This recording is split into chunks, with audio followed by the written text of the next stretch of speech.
Salam sepak bola.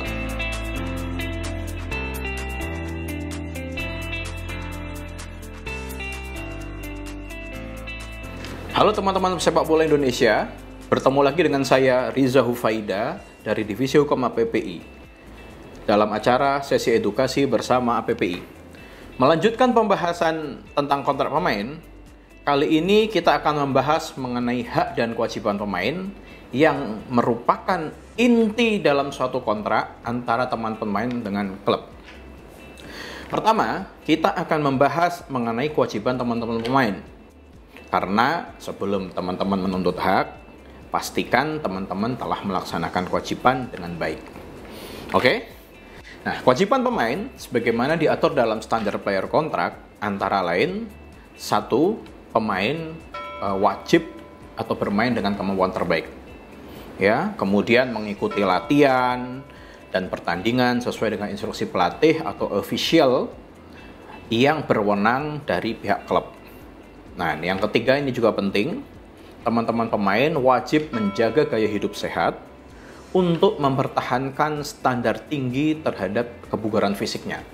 Yang ketiga atau yang keempat atau yang berikutnya adalah mematuhi law of the game pada saat pertandingan, mematuhi peraturan-peraturan klub, menjaga nama baik klub. Nah, ini juga penting untuk jadi perhatian supaya jangan gampang untuk terprovokasi ya dalam media sosial khususnya. Kemudian menjalani pemeriksaan medis dan gigi dengan permintaan klub yang tentunya juga biaya dari klub. Kemudian yang penting juga adalah memberitahukan jika terjadi cedera atau sakit ya langsung kepada klub. Dan jangan melakukan pengobatan alternatif tanpa memberikan informasi kepada dokter klub. Ini penting supaya nanti ada second opinion dari pihak klub. Kemudian memakai pakaian resmi atau perlengkapan resmi yang diberikan oleh klub kepada pemain dalam suatu ajang atau acara sehubungan dengan klub. Ini nanti terkait dengan kontrak komersil atau kontrak dengan produk tertentu. Nah, kemudian juga kalau teman-teman pemain dipanggil ke timnas, itu juga wajib melapor setelah selesai pemanggilan dari timnas tersebut dalam jangka waktu maksimal 2 hari. Nah, selain itu, terkait dengan kewajiban, itu juga ada larangan-larangan terhadap pemain yang juga diatur dalam standar player kontrak.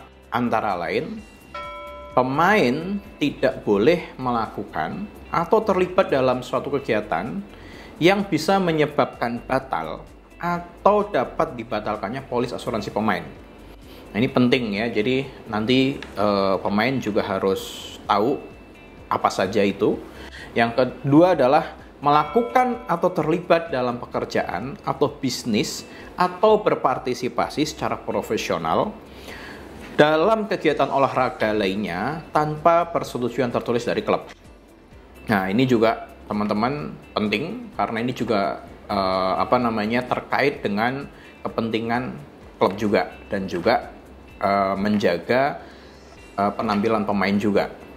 Yang ketiga dan ini yang paling penting juga adalah tidak terlibat baik secara langsung maupun tidak langsung dalam kegiatan atau tindakan perjudian. Nah, setelah teman-teman pemain melaksanakan kewajiban-kewajiban dan juga melaksanakan atau tidak melaksanakan larangan-larangan yang diperintahkan oleh klub tadi atau dalam kontrak tadi, maka teman-teman punya hak untuk menerima haknya. Gitu ya. Apa saja itu dalam standar player kontrak disebutkan antara lain adalah upah dan tunjangan-tunjangan lain, termasuk bonus jika ada dan atau diperjanjikan. Gitu. Nah, terkait dengan biasanya dalam kontrak pemain ada DP. Nah, ini DP dan gaji itu adalah dua hal yang berbeda. Ya. Gaji dan DP, sekali lagi saya tegaskan, gaji dan DP adalah dua hal yang berbeda. Dua-duanya adalah hak pemain yang terpisah, yang masing-masing bisa dituntut jika tidak atau belum diberikan secara penuh.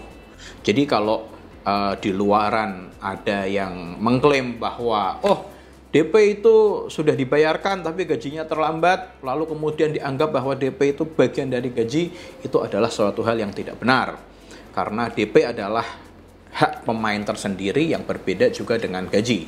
Dua-duanya jika tidak diberikan atau belum diberikan secara penuh melewati batas waktunya, maka itu bisa dituntut. Nah, juga yang kedua adalah bonus, ya.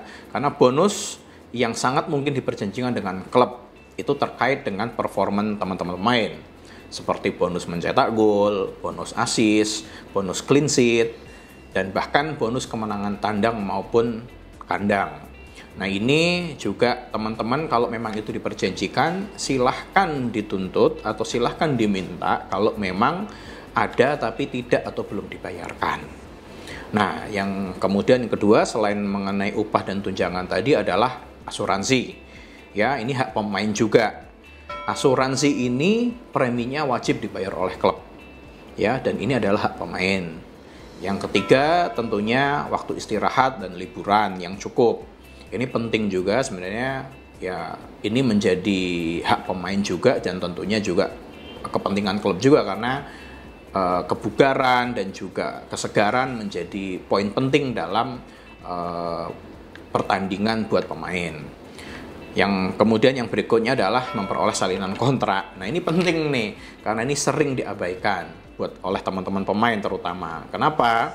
Karena biasanya kan pemain kalau udah ngelihat kontrak, lihat angkanya selesai gitu kan, nanti dengan alasan apapun misalkan gitu kan nggak langsung diberikan.